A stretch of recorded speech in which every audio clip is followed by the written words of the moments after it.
Go back, go back, go back. Go back, go back.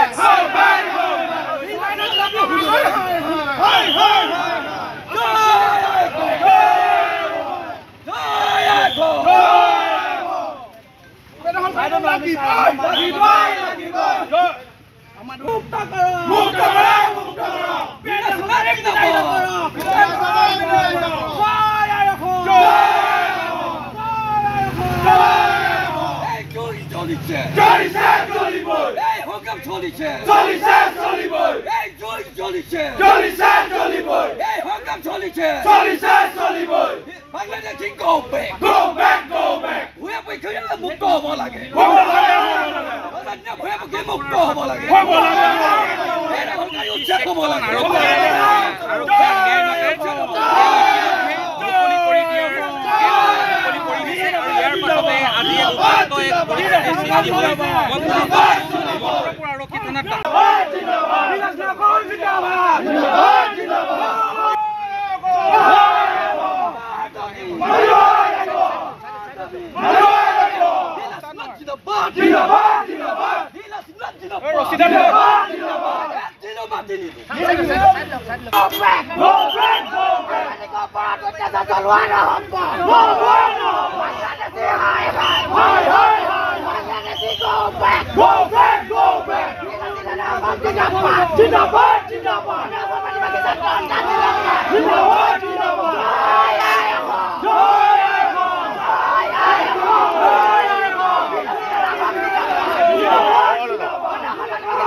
ঐতিহাসিক ভূঞা পুখুৰীৰ পাৰত আজি আমি এইদৰে প্ৰতিবাদ সাব্যস্ত কৰিবলগীয়া হৈছে। ইয়াৰ কিয় কাৰণে হৈছে? চৰকাৰৰ অকমন্যতাৰ কাৰণে। আৰু ডিসি অফিচত আমি বিভিন্ন দল সংগঠনে বিভিন্ন ধৰণৰ স্মাৰকপত্ৰ প্ৰেৰণ কৰি আছোঁ, কিন্তু চৰকাৰ প্ৰশাসনৰ ফালৰ পৰা কোনো ধৰণৰ বিহিত ব্যৱস্থা গ্ৰহণ কৰা নাই। সেইবাবে আজি আমি লাচি থানা, চুকাফা আটাচু আঞ্চলিক সমিতি, আদিবাসী ছাত্ৰ সন্থা, জাতীয়তাবাদী যুৱ ছাত্ৰ পৰিষদকে আদি কৰি বিভিন্ন দল সংগঠনে আজি ইয়াত প্ৰতিবাদ কৰিবলগীয়া হৈছে।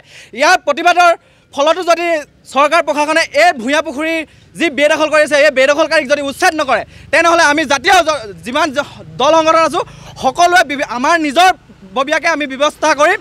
গতিকে আমি চৰকাৰক সকীয়াই দিব বিচাৰিছোঁ, যিদৰে আপোনালোকে বিভিন্ন জিলাত এই বেদখলকাৰীসকলক উচ্ছেদ কৰি আছে, ঠিক তেনেদৰে আমাৰ এই যি আহোম শাসনকালৰ ঐতিহাসিক ভূঞা পুখুৰী আছে, এই ভূঞা পুখুৰী আপোনালোকে উচ্ছেদ কৰক আৰু আমাৰ এই ভূঞা পুখুৰী সংৰক্ষিত কৰক। আৰু লগতে হয়, আপোনালোকে দেখিবলৈ পাইছে যে এজন জ্যেষ্ঠ সাংবাদিক তথা এজন সামাজিকভাৱে সচেতন ব্যক্তিক কিদৰে বেদখলকাৰীয়ে আজি আমাৰ অসমত আহি আমাৰ সন্মুখতে তেওঁলোকে আজি প্ৰহাৰ কৰিবলৈ উদ্যত হ'ল আৰু প্ৰহাৰ কৰিছে। গতিকে আমি চৰকাৰ প্ৰশাসনক অনুৰোধ জনাম যে এই যি আক্ৰমণকাৰী মহিলা, এই মহিলাক 12 ঘণ্টাৰ পিছত এৰি দিয়া বুলি শুনিছোঁ। গতিকে এখেতক কায়ক্ত কৰিব লাগে আৰু কায়ক্ত কৰি বিহিত ব্যৱস্থা গ্ৰহণ কৰিব লাগে। অন্যথা আমি বিভিন্ন জাতীয় দল সংগঠনে আমি জংগী আন্দোলন কৰিবলৈ আমি প্ৰস্তুত আছোঁ। এয়া আমি চৰকাৰক সকীয়াই দিলোঁ।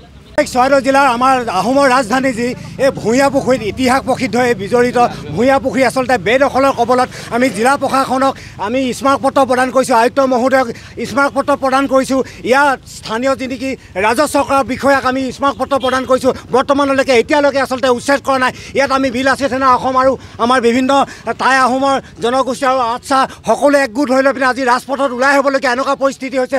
সেইদিনাখন জ্যেষ্ঠ সাংবাদিক মহোদয়ক আচলতে বৰ্বৰভাৱে আক্ৰমণ কৰিছে দুষ্কৃতিকাৰী, আচলতে বেদখলকাৰী নাৰ্জিমা বেগম নামৰ যি দুষ্কৃতিকাৰীয়ে। কিন্তু ইয়াৰ পুলিচ প্ৰশাসনে আটক কৰিছিলে, কিন্তু 12 ঘণ্টাৰ পিছতে আচলতে তেখেতক মুকলি কৰি দিছে।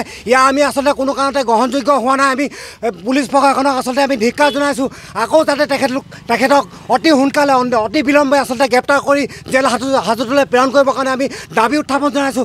আমি আচলতে যদি জিলা প্ৰশাসনে কোনো বিহিত ব্যৱস্থা গ্ৰহণ নকৰে, তেতিয়াহ'লে আমি নিজাববীয়াকৈ ওলাই আহিম। যিকোনো পৰিৱেশৰ পৰিস্থিতি যদি ভয়ংকৰ সৃষ্টি হয়, তেতিয়া আমি এই সংগঠনসমূহ কোনো কাৰণত জগৰীয়া নহয়। হয়, আজি আমি সদৌ আদিবাসী ছাত্ৰ সন্থা আৰু আমাৰ সকলো বিভিন্ন দল সংগঠনে আজি মিলি ৰাজপথ অৱৰোধ কৰিবলৈ বাধ্য হৈছোঁ।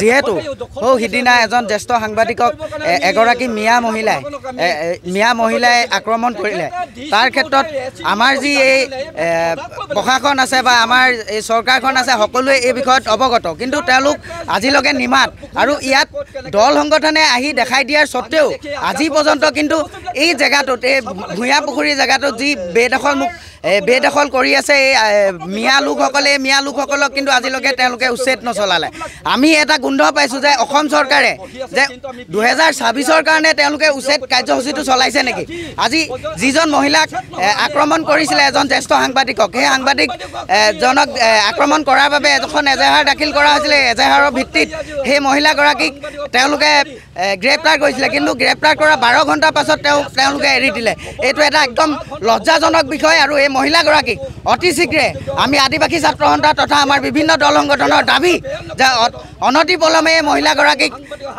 গ্ৰেপ্তাৰ কৰিব লাগে আৰু জেল হাজতলৈ প্ৰেৰণ কৰিব লাগে লগে লগে আমাৰ যি ভূঞা পুখুৰী আছে ইয়াত যিমান বেদখলকাৰী আছে বেদখলকাৰীসকলক বেদখল মুক্ত কৰিব লাগে ধন্যবাদ